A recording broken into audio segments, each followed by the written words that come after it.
Hi friends, ఈరోజు మా బాపమ్మ నాకు హెయిర్కి ఆయిల్ అప్లై ఏం చేస్తుంది. చేస్తున్నావు మరి? ఏం చేస్తున్నావు అమ్మ? ఇంకా టీవీ అది పెట్టావు సెల్లు. ఇదేమన్నా జుట్టు అంటారా? ఆ జుట్టుకు నూనె ముద్దుగా పెట్టుకోవాలి. నూనె పెట్టుకోవట్లేనని తిడుతుంది ఫ్రెండ్స్. బిర్రుగా పట్టుకొని పెడుతుంది. ఏం చేస్తున్నావు? జుట్టు ఇట్లుంటుంది గలీజ్గా. మంచిగా నూనె, కొబ్బరి నూనె మంచిగా వేడి వేసుకోవాలి.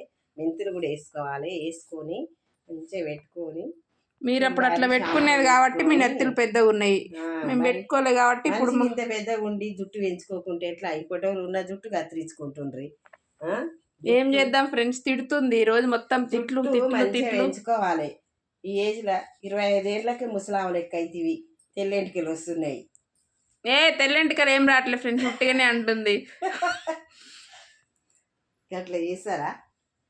తిడుతుంది అసలు నూనె పెట్టుకుంటలేనని. ఇప్పుడు పిల్లలకు వస్తుంది అంటున్నా. ఈ అమ్మాయికి అంటే రాలే కానీ చిన్న చిన్న పిల్లలకే తెల్ల జుట్టు అవుతుండే. 7 ఏళ్ళ 10 12 ఏళ్ళ పిల్లలకు కూడా బిర్రుగా బలవంతంగా పట్టి పెడుతుంది ఈరోజు. చూడండి ఫ్రెండ్స్, ఎవరన్నా గింత ఆయిల్ పెట్టుకుంటారా? ఎవరన్నా గింత ఆయిల్ పెట్టుకుంటారా? అసలు జుట్టుకు ఆయిల్ పెట్టుకోవాలి. ఆయిల్ పెట్టుకో, జుట్టు పెరుగుతుందంట. చూద్దాం ఫ్రెండ్స్ ఎంత పెరుగుతుందో. మంచిగా పెట్టుకోవాలి. వేడి చేసి పెడుతుంది, మాడ కాలేటట్టు పెడుతుంది. బాయ్ ఫ్రెండ్స్, మసాజ్ చేస్తుంది ఇప్పుడు. మంచిగా చేస్తేనే మంచిగా పెరుగుతుంది జుట్టు. లేకపోతే మీకు కూడా ఎవరికన్నా మసాజ్ హెయిర్ ఆయిల్ కావాలంటే రాజీవ్ పార్క్ ముందుకు రండి ఫ్రెండ్స్, పెడుతుంది.